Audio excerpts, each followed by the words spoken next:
The whole customer success process really comes down to three things, like understanding what is it for and what we're trying to achieve. You see where each client is at any moment, and creating a process to understand when clients need to be extended or escalated for additional help or problem solving. Like this is really a core with it. So everything else you can build as you scale. So create like a minimum viable process, and then over time we add more things and make it like really great. But let's start with the end in mind. Decide what this department is measured on before you build anything, because every system after this will only exist to hit one of those numbers. So let's say your goals will be upsell rate at around 15% for all the clients you bring in and they're assigned to you. Keep the refunds under 7%, and let's say 5 reviews per month where you're collecting the reviews, and always have availability for onboarding calls. And the whole thing runs without eating more than 10 hours of your time per week, right?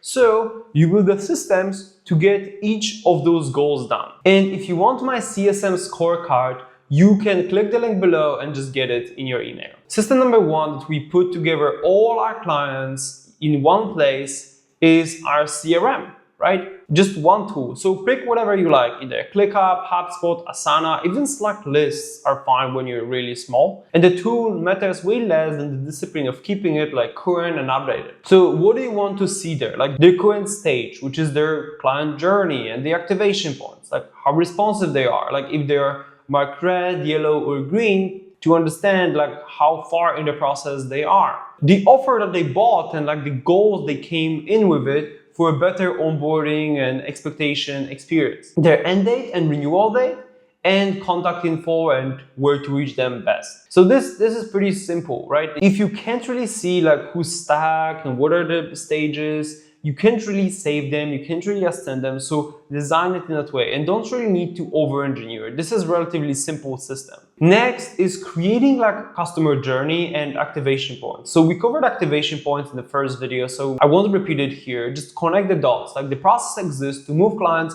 to their activation points. Like the tracker tracks the points. The process that we go through protects the points and makes sure that CSMs are actually held accountable for creating that outcome, right? That's like the process that everything hangs on. So when a client crosses a point, they're more likely to get the results, stay, refer, or extend. When they stall or don't progress, we have a warning, or we should see that. Number 4 for our process is what to do in certain cases. For example, when a client goes quiet.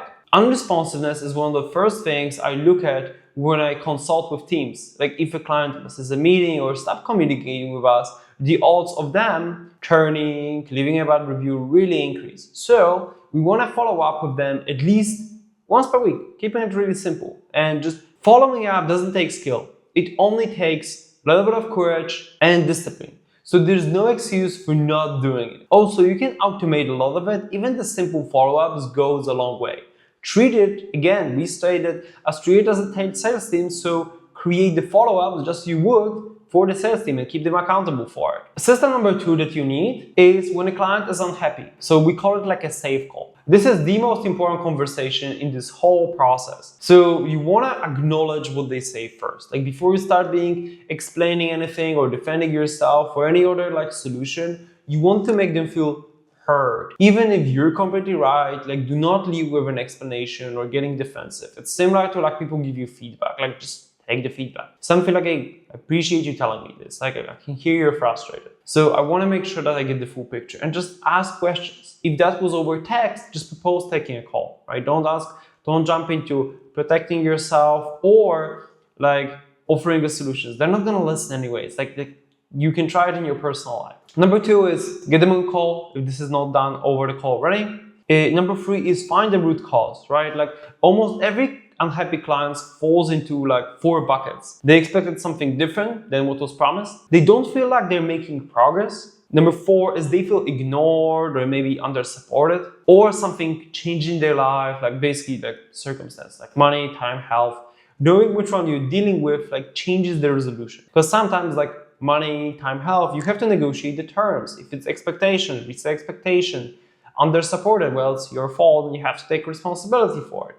Things like that. So really try to bucket it and don't just jump into apologies right away, right? Do like a summary with labeling, which would sound like, well, based on what I'm hearing, you expected X, but what happened was like Y. And that gap has been frustrating. Is that correct? Okay. And if you drop the ball, like own it with no excuses. Like, we apologize for that. We want to make it right for you. People respect accountability way more than perfection. Next is present as a resolution and loop back that process until you get a positive outcome. So based on root cause, offer a single path. Like, don't overextend just listing out a few things. Just offer one thing, and a lot of the times people will take it. To confirm they're happy with it, follow up in writing within 24 hours with next steps. I remember one time when we got one client that really complained.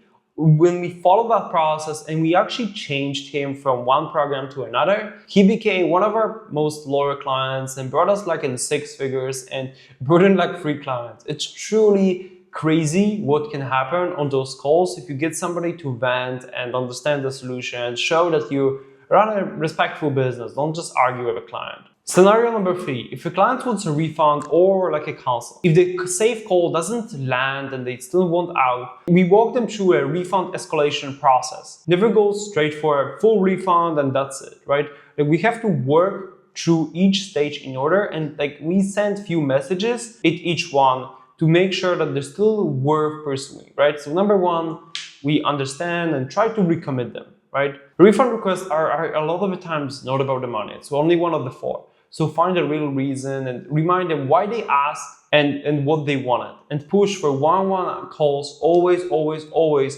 do those emotional conversations over calls. Like, it's not gonna really work in texting. It's like, it's a lot of like texting in a relationship.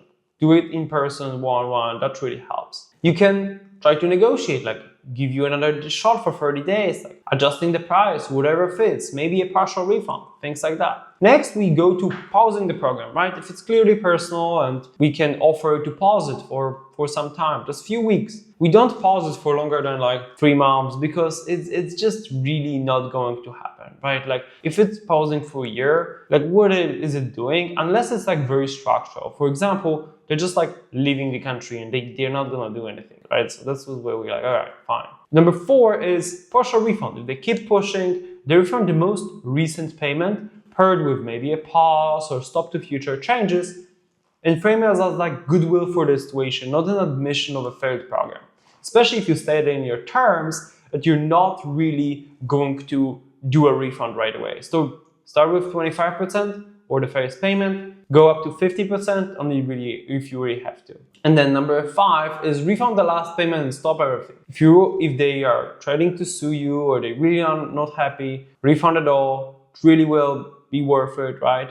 And document everything that you tried and the whole process. In that step, a lot of the times you will need to escalate it to the manager or to the founder to refund it fully. If you also are faced with dispute, we have a dispute SOP as well. If the stages are escalating pretty fast and we're getting a lot of them, don't try to make like your refund escalation process better. Just fix your product. Like, something is wrong and accept that feedback. We don't want to be like really amazing at saving refunds. We want to be really amazing at preventing refunds from happening in the first place. And that's it. We're just going to have the system for all of our clients, scorecard, the customer journey, and few if this then that, to have the minimum viable client success department. You don't need to write it from scratch.